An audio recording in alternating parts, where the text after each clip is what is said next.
छत्रपती शिवाजी महाराजांचा आज 352वा राज्याभिषेक सोहळा। दुर्गराज रायगडावर उसळला शिवप्रेमींचा महासागर। राज्यासह देशभरात विविध सांस्कृतिक कार्यक्रमांचं आयोजन। मंत्री गिरीश महाजन दिल्लीमध्ये दाखल। नाशिक आणि जळगाव तिढ्याच्या पार्श्वभूमीवर महाजन दिल्लीमध्ये दाखल झाल्याची चर्चा। महाजन दिल्लीमध्ये कुणाकुणाला भेटणार याकडे लक्ष। सोलापूरमध्ये पवारांच्या राष्ट्रवादीमध्ये उभी फूट। विधान परिषद उमेदवार वसंतराव देशमुखांना उत्तमराव जानकरांचा उघड विरोध। पक्षाचे 3 आमदार देशमुखांच्या विरोधात। मराठा समाजासाठी फडणवीस सरकारचा मोठा निर्णय। ओबीसी प्रमाणेच मराठा समाजाला सवलती मिळणार। शैक्षणिक योजनांसंदर्भात शासन निर्णय जारी। मराठा आंदोलनामधील 34 मृतांच्या कुटुंबियांना सरकारकडून प्रत्येकी 10 लाखांची मदत जाहीर। 3,40,00,000 निधी मंजूर केल्याची माहिती। छत्रपती संभाजीनगर जिल्हा बँक निवडणुकीमध्ये विलास भुमरे यांची बिनविरोध निवड।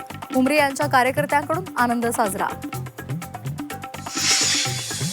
झाकीर नाईकचे व्हिडिओ दाखवून धर्मांतराचे प्रयत्न। नाशिक लैंगिक अत्याचार आणि धर्मांतर प्रकरणात धक्कादायक माहिती उघड। आरोपी निदा खान सह तौफिक आणि दानिश्वर गंभीर आरोप। गुरुवारी केरळमध्ये दाखल मान्सूनची गोव्यापर्यंत मजल। 48 तासात मोसमी वारे तळ कोकणात दाखल होणार, तर कोकण मध्य महाराष्ट्रासह विदर्भ आणि मराठवाड्यात आज वादळी वाऱ्यासह पावसाचा इशारा। मुंबईवरील पाणी संकट आणखी गडद। वॉटर टँकर असोसिएशनकडून उद्यापासून टँकर सेवा बंदचा निर्णय। केंद्रीय भूजल प्राधिकरणानं लागू केलेल्या भूजल उपसा नियमांविरोधात आक्रमक। धरणांमधील पाणीसाठाही आटला। देशभरातील एटीएममध्ये कॅशचा खडखडाट। मागणीच्या तुलनेमध्ये केवळ 55% रोकड उपलब्ध।